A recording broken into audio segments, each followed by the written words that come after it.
Hola, soy María Elvira. Estamos en EduCerebrix el día de hoy. Hoy queremos presentarles un video un poco diferente. Hoy trajimos a alguien nuevo para que hablara con nosotros sobre un tema del que hemos venido hablando últimamente, y es sobre la discapacidad y las barreras que se pueden presentar. Acompáñanos.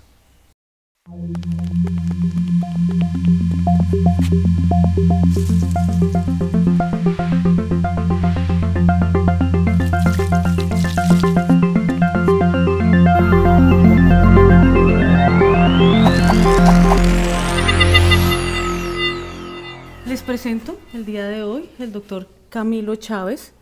Él estudió con nosotras, con Laura en la Universidad Nacional, y yo casualmente lo conocí en el internado cuando nos encontramos en el hospital de Sogamoso, y desde ese momento pues mantenemos una gran amistad. El día de hoy él ha venido para hablar con nosotros sobre la discapacidad. ¿Por qué? Porque el doctor Camilo Chávez es especialista en fisiatría. Es importante que conozcamos este tipo de especialidad y sepamos para qué sirve. Muchas veces la oímos mencionar, pero no sabemos cuál es su objetivo ni para qué sirve. Hoy queremos hablar sobre eso y vamos a hablar sobre por qué tiene que ver con la discapacidad y con las barreras que se presentan. Hola Camilo, ¿cómo vas? Hola María ¿Cómo te Elvira. ha ido? Bien, gracias por invitarme a tu espacio. Bueno, Camilo, primero que todo, importante, cuéntanos qué es un fisiatra, qué hace un fisiatra. La fisiatría es la especialidad médica que se dedica a la rehabilitación, o sea, a lograr la máxima capacidad o la máxima funcionalidad en las personas que tienen alguna condición que la limiten. Por ende, tenemos que ser médicos y hacer un posgrado. Las personas a veces se confunden, creen que somos fisioterapeutas, que también son profesionales que trabajan en el área de la rehabilitación, pero nosotros somos médicos. Es importante saberlo, ¿no? Lo traigo yo a colación porque cuando yo hice la subespecialidad, digamos que era una especialidad que uno oye mencionar, pero no había sabido yo que el médico rehabilitador, por ley acá en Colombia, es el fisiatra. O sea, todo proceso de rehabilitación tiene que pasar por un proceso de fisiatría. Así es. Mira, aprovecho y hago la siguiente aclaración. Hay algunas especialidades que tienen nombres parecidos. Por ejemplo, la fisiatría se llama medicina física y rehabilitación. Hay otras que son medicina física y del deporte o medicina física y deportiva, pero es diferente porque ellos están encaminados al entrenamiento físico, en principio de paciente sano. Los fisiatras nos encargamos de la rehabilitación de los pacientes con alguna condición que les limita su actividad, sus capacidades funcionales, tanto en sus actividades diarias como en sus actividades propias, por ejemplo, de sus ocupaciones. Listo, perfecto. Teniendo en cuenta eso y que ustedes llevan a cabo la rehabilitación de personas con condiciones ya establecidas, ¿sí? No pacientes sanos y con condiciones ya establecidas, en este proceso van personas con discapacidad.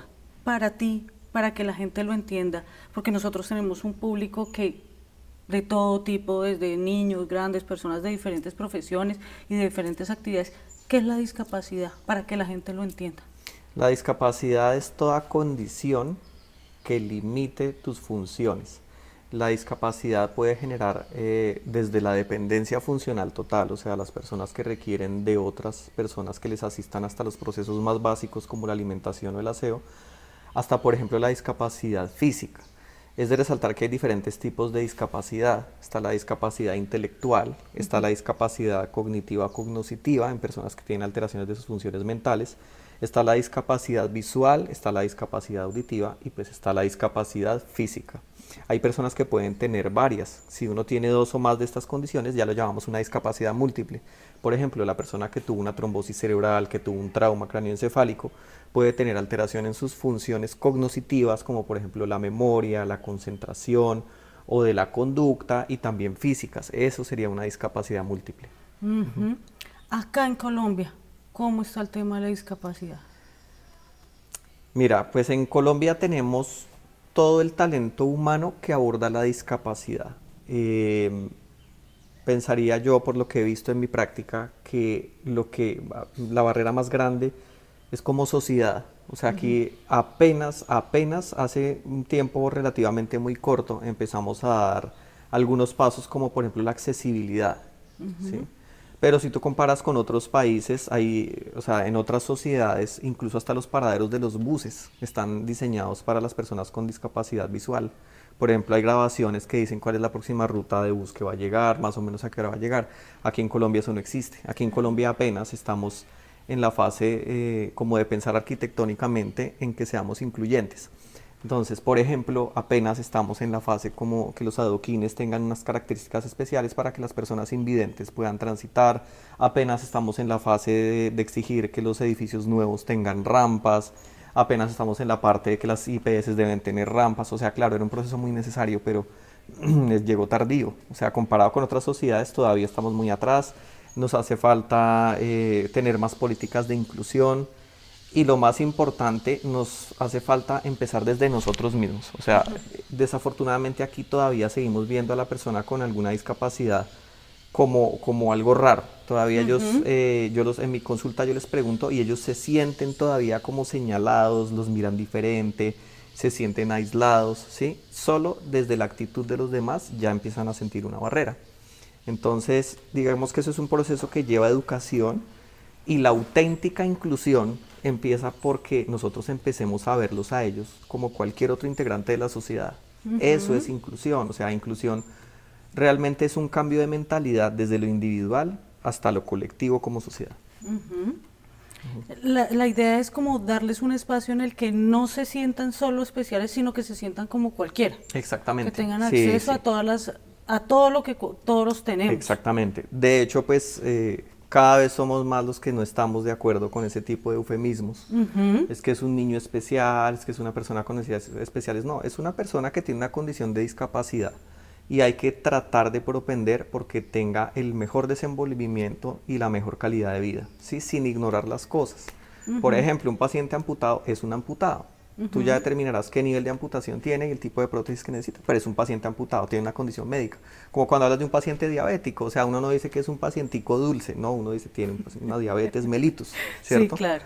No, y del reconocimiento de la condición proviene cada uno de los tratamientos y el establecimiento claro de los tratamientos. Si tiene una amputación, ¿qué requiere? La rehabilitación y su prótesis. Exactamente. Porque si empezamos con estos eufemismos, no se llega al punto esencial que es la rehabilitación definitiva, que la persona alcance lo que necesita para volver a tener la funcionalidad que requiere para hacer las cosas de su vida cotidiana. Acá en Colombia, ¿qué otras barreras has visto tú? Aparte pues de esto de lo actitudinal, de la discriminación, ¿hay algunas barreras algunas barreras administrativas que tú veas o barreras de otro tipo? Sí, las hay. O barreras, por ejemplo, bueno, lo que mencionabas ahorita, de nosotros mismos, también como profesionales de salud. Pues mira, lo que pasa es que la legislación colombiana se caracteriza porque muchas veces es muy bonita y es incluyente, pero a veces el problema está en su aplicación. Por ejemplo, todavía pasa que tú ordenas un dispositivo como una ortesis o lo que la gente popularmente llama una férula o un corset, o una prótesis, y al paciente todavía, incluso en las mismas EPS le dicen que tiene que decirle al médico que le haga el MIPRES o que eso no está cubierto por el sistema, bueno, en fin, y realmente eso sí está cubierto. O sea, esa sería una barrera, por ejemplo, no hay un adecuado conocimiento. flujo, sí, un adecuado conocimiento y no hay cómo derivar adecuadamente estos pacientes. Entonces tú sabes lo que es en Colombia una autorización, un trámite, reclamar una autorización, luego que una casa ortopédica te tome unas medidas o te diseñe el dispositivo que te ordenaron. Eso puede tomar literalmente meses e incluso años.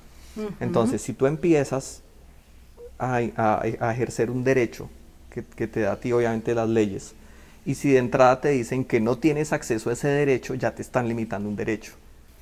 A esto sumémosle el impacto de la no rehabilitación. Por ejemplo, una persona que tiene un potencial para ser productiva, pero que no es productiva, una persona que no tiene una estabilidad económica, una persona que no le aporta económicamente y financieramente al sistema, además de no sentirse productiva, es una persona que efectivamente se está desperdiciando. Puede que suene un poco fuerte, pero pues hay muchísimas condiciones en las cuales la persona puede tener, además de una independencia, puede tener una vida laboral productiva.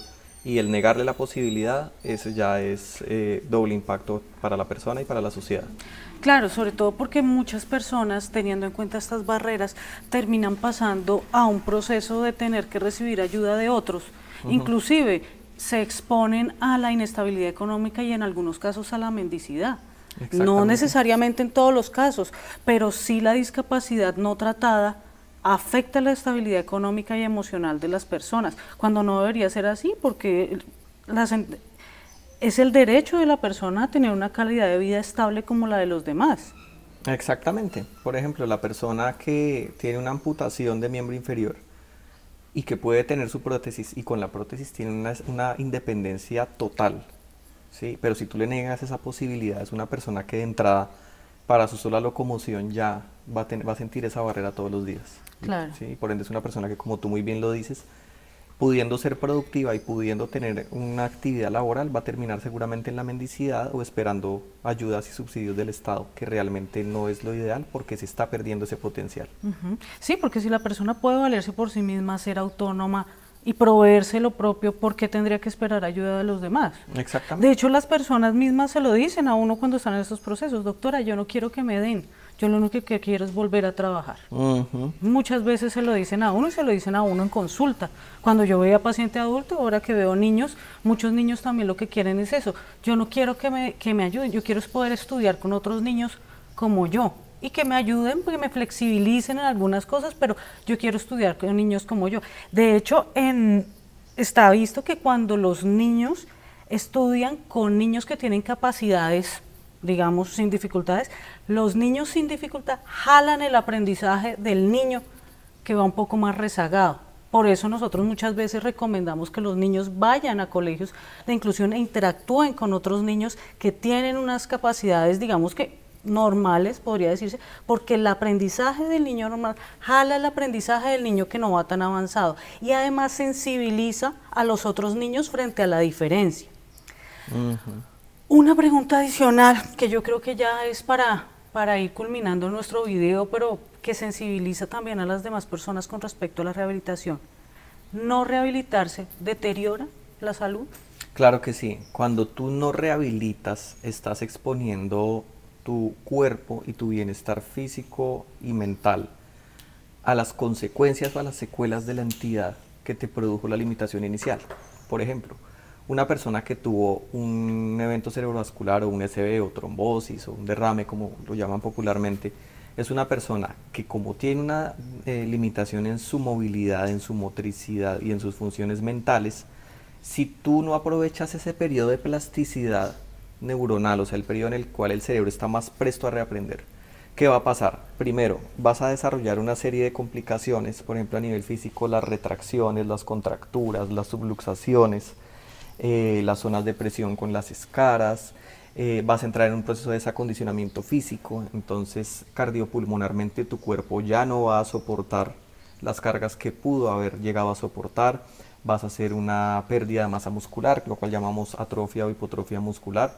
Y pues a nivel de las funciones cognitivas, pues imagínate, ¿qué pasa si a ti no te rehabilitan tu capacidad de comunicarte? ¿Qué pasa si a ti no te rehabilitan tu capacidad de realizar operaciones aritméticas simples, con lo que eso implica para el día a día de todo el mundo? Entonces, además de perder esa oportunidad, sí te puedes deteriorar francamente, porque tú muy bien lo sabes, la mente y las capacidades mentales es como el cuerpo, como el músculo. Si tú no lo ejercitas, eso fácilmente se puede perder. Entonces sí, realmente el impacto de no hacer rehabilitación va más allá de lo que no pudiste hacer, sino de lo que vas a perder. Perfecto. Y para terminar, Camilo, ¿en qué momento se debe ir al fisiatra? ¿Cuáles son las indicaciones de ir al fisiatra? Es muy amplio. Nuestra especialidad evalúa personas en todo el espectro de la vida, desde el recién nacido con una condición o con un factor de riesgo neurológico, hasta el paciente adulto mayor que ha tenido el declive funcional propio del tiempo o de alguna condición que tenga.